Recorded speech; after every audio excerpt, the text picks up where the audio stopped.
We can't see the Apollo lunar landing sites from the Earth, but we can see them from orbit around the Moon.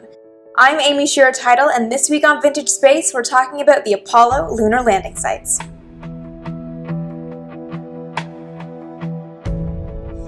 It's the conspiracy theorist refrain and something that came up in my video about dust being proof of the lunar landings.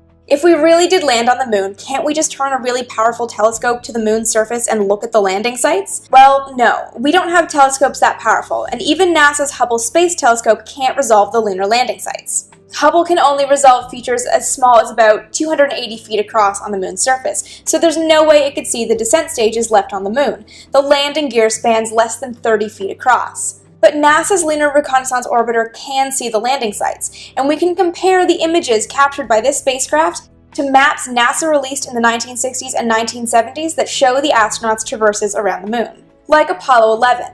This first and most famous moon landing was NASA's most conservative mission. Neil Armstrong and Buzz Aldrin spent about 20 hours on the Moon, just 2.5 hours of which they spent walking around. They set up a TV camera and flag north and slightly west of the Eagle's landing site. They set up some surface experiments south of the lander, and the furthest they traveled was to a crater to the east of their landing site. They just visited its western edge. This image from the Lunar Reconnaissance Orbiter lines up with the map NASA released in the Apollo 11 post-mission report in 1969.